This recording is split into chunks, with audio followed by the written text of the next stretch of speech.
Good news, everyone! Ransomware and cryptojacking attacks were reported to have fallen by significant numbers in the last year.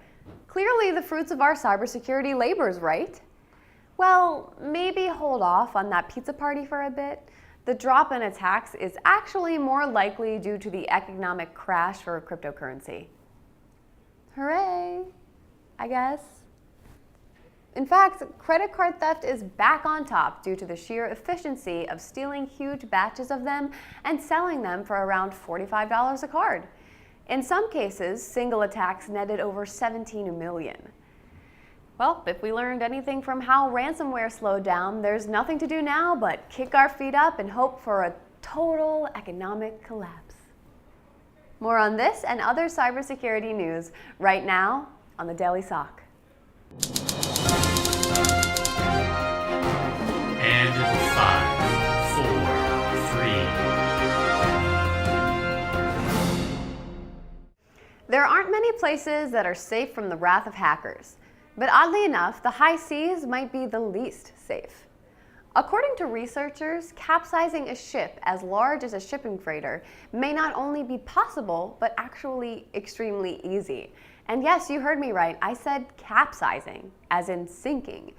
The various devices that allow the ship to communicate with land, control itself, and read information from its surroundings all operate with internet connections. Oftentimes, these devices are left configured with their default settings to make it easier for the ship's crew, since almost all freight ships are manned by chartered crews.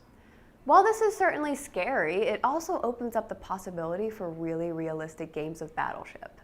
Our suggestion as security professionals is that all ship crews be required to wear floaties at all times. Next up, virtual reality is still a brand new industry, and thus the games and experiences are still finding their footing. One particular application, however, is setting itself apart from the rest by creating one of the most realistic and truly dangerous experiences money can buy. This application is Big Screen VR. In the app, players can hang out with friends, watch movies together, collaborate in meetings, and even work on a shared desktop. What makes the experience so exciting, however, is the decision not to sanitize vulnerable inputs that can be traced all the way back down to the Unity engine the software is written on. This allows a hacker to mount a man-in-the-room attack, where they can spy on you in your VR session, run malicious code on your computer, steal information, the list goes on. How exciting! Finally, there is a VR application that offers a truly immersive experience where your actions have real-world consequences. Finally, in the past few years, people have been switching their screens to grayscale in attempts to combat phone addiction, because apparently color was the problem.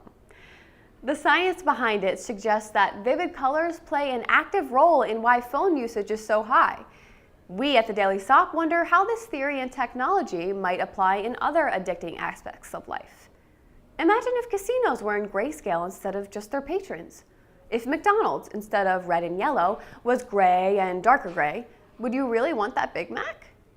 As a test, we gave some children a 24-pack of crayons, and they ate every single one except for those falling on the grayscale. We suggest our viewers try this out at home. The grayscale thing, not feeding the kids crayons. Trust me, it's super gross, but colorful.